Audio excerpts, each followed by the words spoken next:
یہ خوب اچھی طرح سمجھ لیں ایک مضمون. ایک فضیلت ہوتی ہے جس کو فضیلت جزئی کہتے ہیں اور ایک کہلاتی ہے فضیلت کلی. اس لیے کلی فضیلت کس کو حاصل ہے؟ محمد صلی اللہ علیہ وسلم کو. جزوی حاصل ہے. کلیم اللہ ہونے میں حضرت موسیٰ افضل ہیں, مردوں کو زندہ کرنے معجزوں کے لحاظ سے حضرت عیسیٰ افضل ہے, لیکن یہ فضیلت ایک جزوی ہے. اصل فضیلت رسالت والی وہ کس کو حاصل ہے؟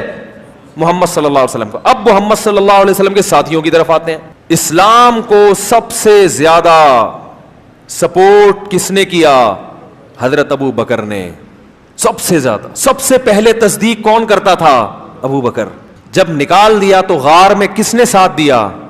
ابو بکر نے. کلی فضیلت کیا ہے کہ نبی کے مشن میں نبی کا ساتھ سب سے زیادہ کس نے دیا؟ تو یہ فضیلت کس کے حصے میں آئی ہے؟ ابو بکر کے.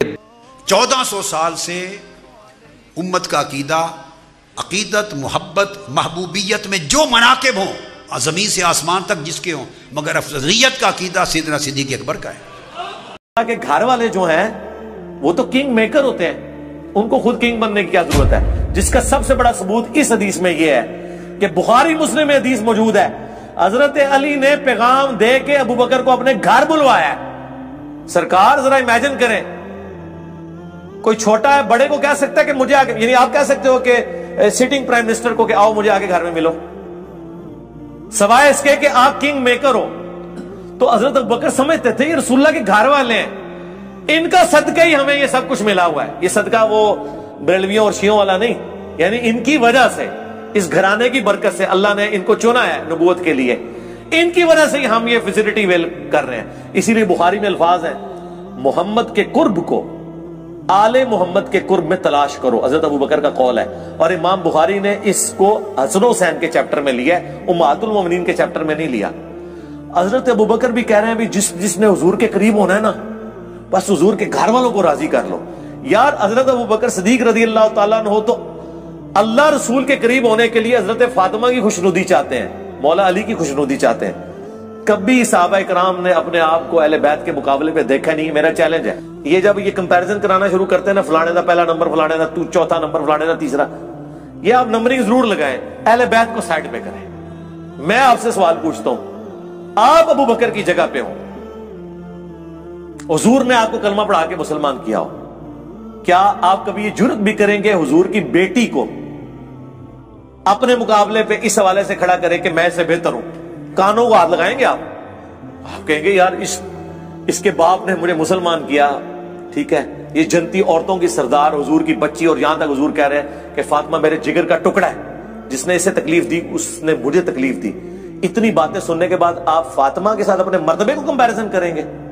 آپ بے شک کرتے رہے. حضرت ابو بکر نے کبھی جرت نہیں کی کہ میں فاطمہ سے بہتر ہوں, میں علی سے بہتر ہوں, میں خدیجہ سے بہتر ہوں. ان کے دماغوں میں یہ فدور ہوتے ہی نہیں تھے. وہ تو اہل بیت رسول کو رسول اللہ کے قرب اور اللہ کے قرب کا ذریعہ سمجھتے تھے. وہ تو چوزن پیپل آف گاڈ ہیں اہل بیت رسول. دیکھیں نا, نماز میں آپ ان پہ درود پڑھ رہے ہیں, اللہم صلی علی محمد وعلی آل محمد, صحابہ پہ نہیں پڑھ رہے.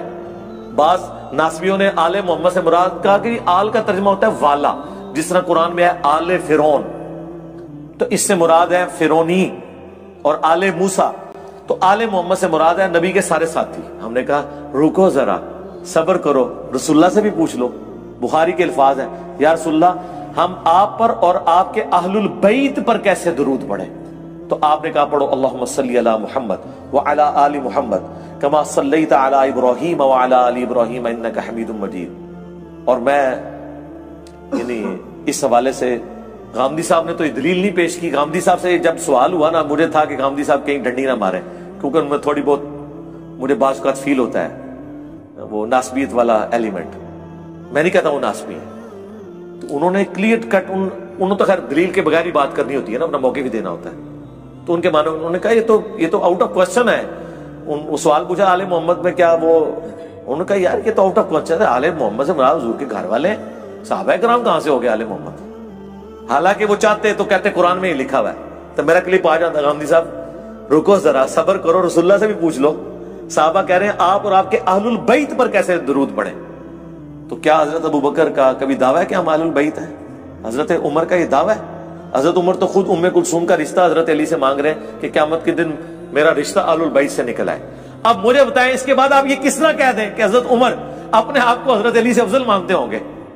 یار جو ان کی بچی کا رشتہ اس لیے مانگ رہا ہے کہ میری بھی نسبت تھوڑے نال جڑ جائے, تو آپ کو یہ وسوسہ بھی کیسے آ گیا کہ حضرت ابوبکر عمر آل البیت سے اپنے آپ کو بہتر سمجھتے ہوں گے؟ میں اپنی کو ورڈکٹ نہیں دے رہا, میں آپ کو logical think out of box کرنے پہ کہہ رہا ہوں کہ آپ صحابہ اور اہل بیت کو کمپیئر نہ کیا کریں. اہل بیت کے ساتھ کوئی بھی کمپیئر نہیں ہو سکتا, وہ حضور کے گھر والے ہیں.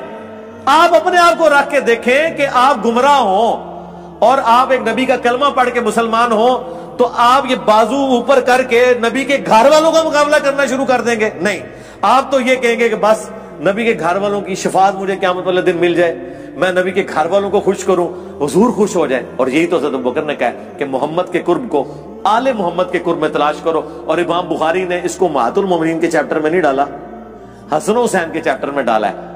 قلعہ ہی ٹھوک چھڑیا انہوں نے. اور اگلی بات سنیں جو میں نے بڑی ایک ٹروتھ ریویلنگ, مشکات شریف آپ کھولیں, 3 جلد میں صحابہ کے فضائل کے چیپٹر ہیں. امہات المومنین کا چیپٹر الگ ہے اور اہل بیت کا چیپٹر الگ ہے. اب مشکات والے بزرگ تو انجینئر صاحب کی ویڈیوز نہیں سنتے تھے, یہ تو 800 سال پہلے گزرے, 700. ان سے کوئی پوچھے کہ حضور کی بیویاں اہل بیت ہیں, قرآن میں لکھا ہے, ہم بھی مانتے ہیں. آپ حضور کی بیویوں کو اہل بیت والے چیپٹر میں کیوں نہیں داخل کر رہے؟ کیوں ان کا چیپٹر الگ کر رہے ہیں امہات المومنین کا؟ کیا وہ اہل بیت نہیں ہے؟ لیکن ان کو بھی پتا تھا یہ معاملہ اتنا سادہ نہیں ہے, کیونکہ حدیث جو غدیر خم ہے مسلم کی, اس میں زید ابن ارقم کا قول موجود ہے کہ حضور کی بیویاں اہل بیت ہیں, لیکن حضور کے جو حقیقی اہل بیت ہیں جن پہ صدقہ اور خیرات حرام ہے, وہ حضور کے دودھ کے رشتے کے لوگ ہیں, خون کے رشتے کے لوگ ہیں.